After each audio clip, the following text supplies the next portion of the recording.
Hello, this is Dave Marchant. I'm going to do a review on a pool cleaner that we got, and it's been working really well for us.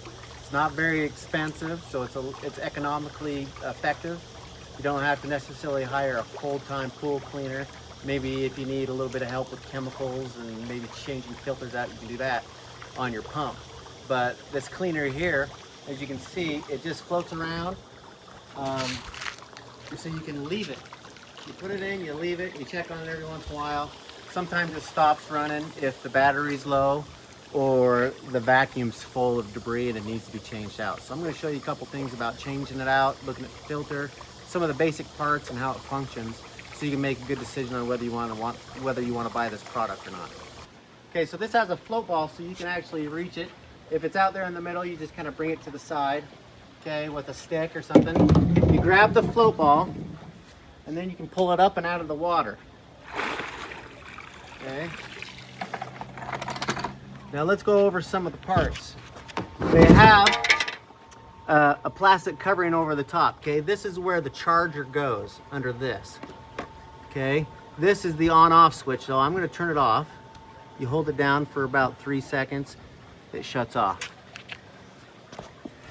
Now there's a little port at the top.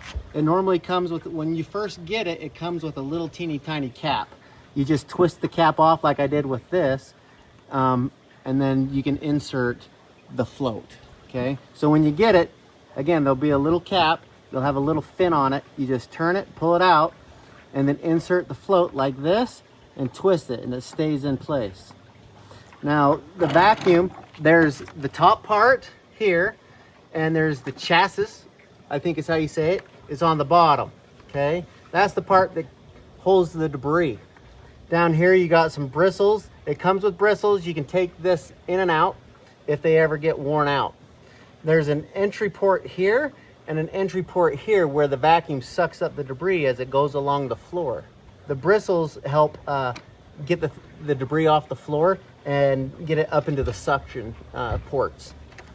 So there's a couple clips on each end where it says open. You pull that out, and then on the opposite end there's another one. You pull it out, and then there's two little plastic lips that hang over a flange that locks it in too. So you have to pull it out here, and you have to pull it out on this side just a little bit, and then lift it up.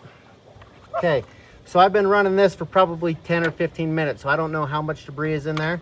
Oh, look at that. So look at all that debris. See, rinse them out in a hose on your lawn or dump it in the garbage and rinse it really good, okay? Here's a filter. You want to clean the filter too, because it gets debris, twigs, dirt, whatever. Now the way this goes on and off is there's a little plastic flange, and that lines up with this one here. If you can see, there's a little bit of a little receiving end here.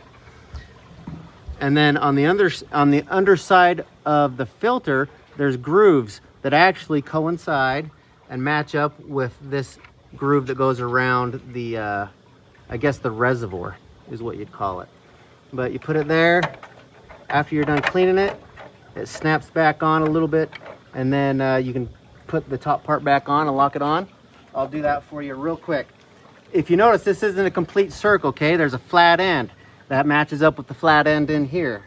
You gotta put it on, okay? Then you gotta snap on the front, snap on the back. You can carry this, turn it on. Okay, it's good to go. You wanna stand next to the pool, set it inside, and it'll start to fill up. And as it fills up, it's gonna drop down just like that. You put the float in the water, and that's it. You just leave it. Every once in a while you check on it. You change out the vacuum because it does get full. If you have some big particles in there, it could get clogged, so you want to check that. And then also one thing that sometimes happens is the battery goes dead, of course, and when that happens it goes to the side and it just kind of stays and it doesn't move. But as you can see now, it's working as it should, where it'll go up against the wall and then it'll reverse. It'll go up against the wall and it'll reverse, and it's just a constant pattern of that as it cleans the bottom of your pool. I think it's totally worth it because we like to keep our pool open during the summer, because if you close it, it gets really, really hot and your swim pool turns into the hot tub. And so if we keep it open, then it cools down at night. But the downside of that is that dust and, you know, wind blows in debris. So it's good to have this in there to keep your pool clean. I highly recommend this product. It's not very expensive. It does a good job, and well worth the money. Keeps your pool clean.